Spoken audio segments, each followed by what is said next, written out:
You know, one of my favorite quotes that I apply to leadership is a Warren Buffett quote that says, "When the tide goes out, you see who's swimming naked." That's really what crisis sort of is, right? In leadership, you are constantly dealing with the tide going out. I mean, that's part of leadership.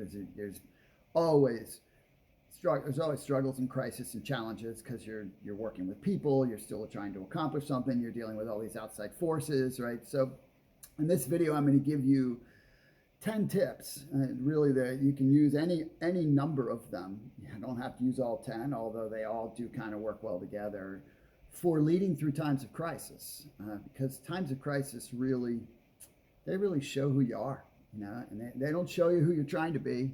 They show you who you are right now. And I'm someone who has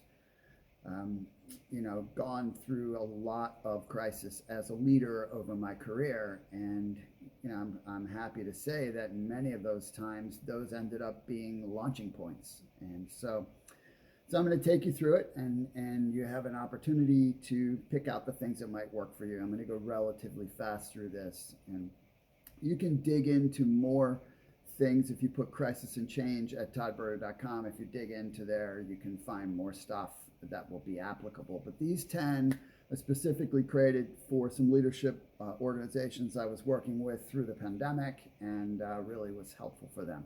So number one is to stand tall and strong. This is really huge because as a leader, people are looking at you. They're looking to you and they're looking at you. They want to see how you're being. And if you're cowering, then that's going to really terrorize them. So you got to recognize you're the lighthouse, and so you need to stand strong as a lighthouse. You might be quaking in your boots, but you still have to stand strong. Again, moving forward with courage doesn't mean you don't have fear. It just means you move forward. And so you got to stand strong for people. The second thing is you got to communicate frequently. They really need to hear from you a lot, and in every way possible, whether it's emails or video messages or addressing them in sessions. However you do it, they've got to hear from you a lot, because if they're not hearing from you, they're going to make up their own stories about what's going on in the organization relative to what's happening. And they're also going to be consuming outside voices. And so you think about it like that. You want your voice to be heard on a frequent basis. It's a form of, it's a part of comfort for them. It's a part of security for them. It's a part of consistency for them. It's continuity for them. I mean, it's just really, really important. Third is speak to their fears, right? Be specific about what they might be afraid of, because that lets them know that you understand where they are. Because it's very common, right, for people to look at the leader and goes, well, you don't know what I'm going through. You don't know what I'm dealing with, right? Because they look at you differently. They don't see what you've been through. They see where you are. And so you need to speak to their specific fears, specific struggles. You got to call them out, and that lets them know, hey, you can relate. Next is you got to be real, right? You're a human being and you're going through it too. That doesn't mean you get in the muck and cry. It means that you need to be clear that you don't necessarily know what's going to happen in the future, right? I mean, one of the things in leadership that people look for, right, is you have greater vision. You just do. I'll touch on that in a different way in a moment. But while you don't necessarily know what the future holds, you can demonstrate how to go through it, right? And so you got to be real to let them know, hey, you experience feelings and you're not certain, but this is the way you proceed, because that helps them, right? That being real is a part of the connection. Next is don't judge them, right? You can't judge someone for how they're dealing with something, right? That what they're doing is letting you see, right, where they've come from, what their experience level is, right? Someone who's been through a lot of stuff in their life, most things roll off their back more easily. If someone hasn't been through a lot, then it's going to hit them harder. And so you just have to recognize people are going to go through an experience based on their level of experience in life, and then all the things that they've already been through. So you have to recognize that. So it's not our place to judge how someone is going through it. It's our place, in leadership, it's our place to serve them and help them getting through it. That's it. Not to say, well, you should do it this way or that way.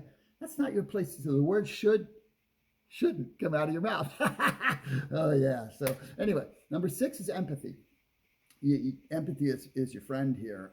Acknowledging and validating that people have feelings and that those are real. If you, I mean, empathy is a superpower anyway in leadership, and unfortunately, most leaders are not trained in it and aren't good at it. And you actually have to be really good at the underlying interpersonal communication skills to even be good at empathy, and that's a whole nother discussion. But do your best. Maybe if you bone up a little bit on empathy if you're not good at it, and just learn a couple of little tips and tricks. I teach some of that. I mean, some of that is if you look for that in my website, if you search for it, you can probably find some content on it. Number 7 is be positive, right? There is always good in the crisis. I mean, obviously there's a lot of learning going on. There's a lot of new experience happening.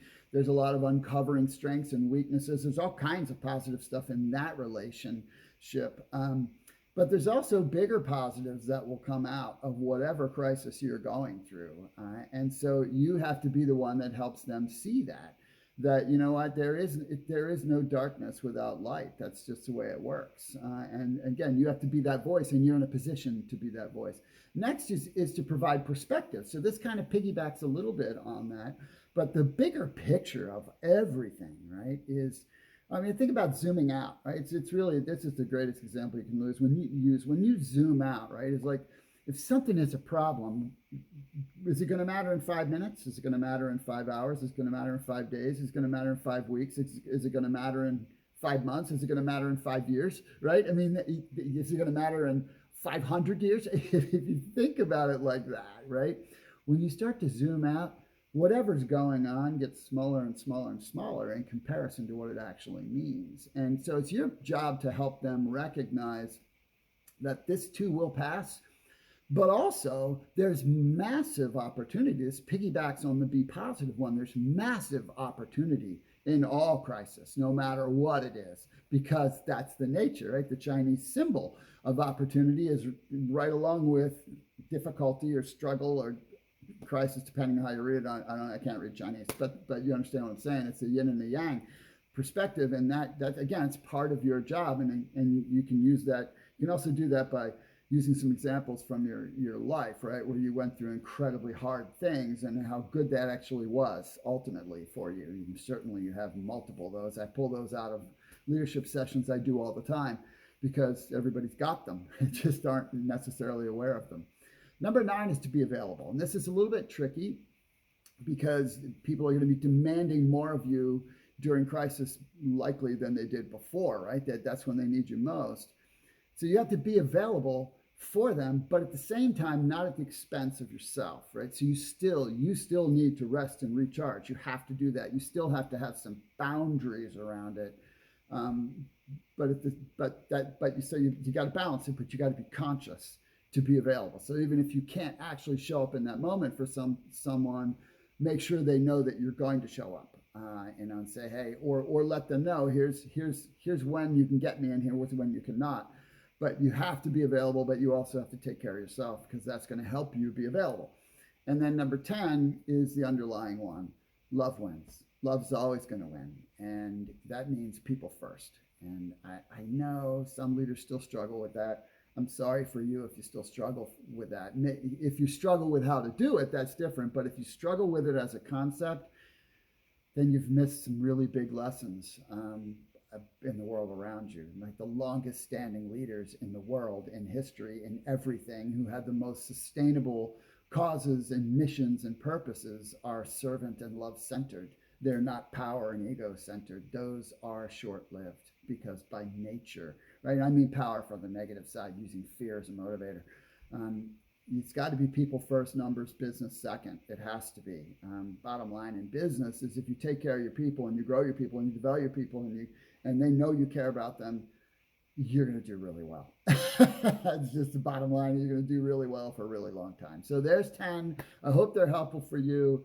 If you need a little coaching, feel free to reach out. If you need training for your organization, feel free to reach out. I only say it that way just because I'm pretty busy right now, but I'm always, looking for organizations that, that our value system works, and so that ultimately I would be someone that would work for them and vice versa. So anyway, take these 10, find the ones that work for you, and put them in play as soon as you can. Take care.